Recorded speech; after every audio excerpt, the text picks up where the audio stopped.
Hello mga Lodi, ayan, tatalakayin natin ngayon ang tubig sa San Jose na napaka hina at walang tulo. Ilang linggo na wala daw tulo sa kanila. Ako tiga rin din ako, pero stay ako. Ngayon siyempre dahil crisis ng tubig sa San Jose, sa dam, natutuyo na siya, Gat Dam.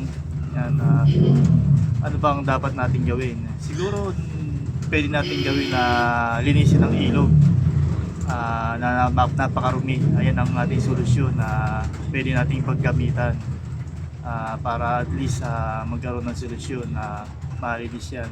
Ngayon di ba paano? Siyempre ako kulangan budget, wala tayong budget. Siguro tayo lagi tayong binibigyan ng budget ng Pangulo na mga binibigay sa atin, mga kung ano-anong binibigay, okay yun. Dapat ngayon tayo, tumulong naman tayo sa gobyerno ngayon. Ayan, syempre, tulungan natin ng gobyerno kung paano.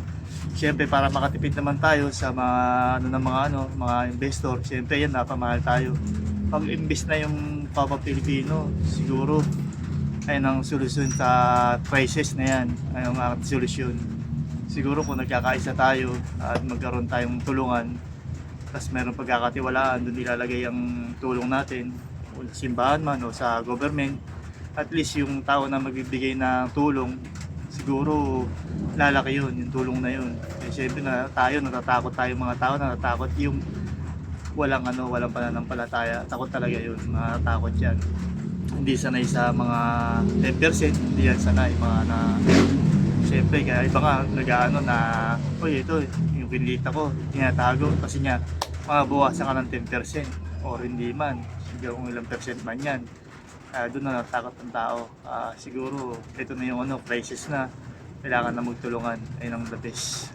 Kung meron lang sana na tao na tulong-tulong, kahit sabihin mo ng 1,000 bawat isang tao na magagawa, sa loob ng 1 bilyon, 1 milyon o ang lalabas niyan sa 1 milyon, 1 billion o biri mo may pondo na para sa crisis sa tubig. Pwede silang magukay ng lupa, huwain nila, ipunin, sabi ni Presidente, ipunin yung tubig, tapos yung ilog linisin yung tubig.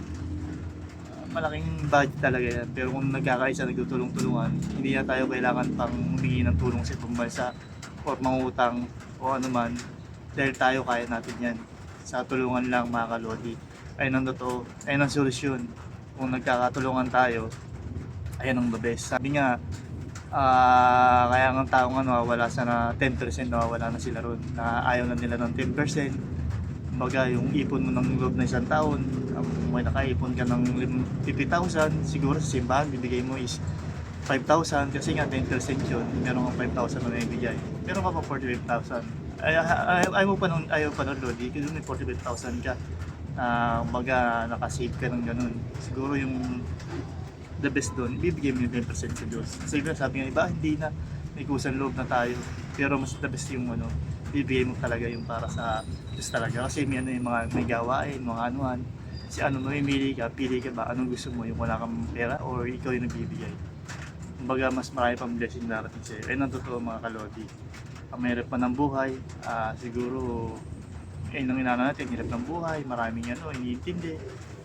Pero kung natin yan, ang ganda magpaplano sa atin. Ayun ang totoo. Sana tulong-tulong lang para malinis natin ilog, ayun, mararumi. Ayan, saka yung mga man yung nasa serbisyo, sana mag-aron din sila. Focus din. Kasi tinalaga sila dyan para maging maayos. Kaya sa Maynila, yung mga pulis talaga nagsisipag. Barangay, ganun din. Tulong-tulong yan. Lahat naman tayo kung nagtutulong-tulungan, uunlad ng Pilipinas. Ayun mga Lodi. Sa yan, di Bongbong Marcos, zona. Maraming nagdadaot, maraming pero ganun talaga ang buhay. Ang dyan, tulong-tulong na lang. Support lang lagi. Yan.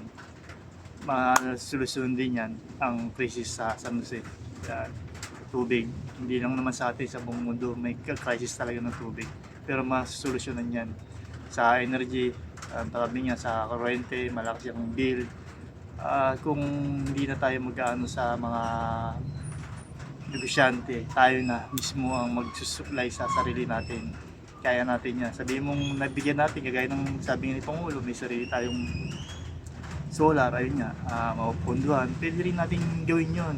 Kung hindi man sa atin mapunta yung solar, siguro sa ibang bahay marami magkakaroon sila na mura.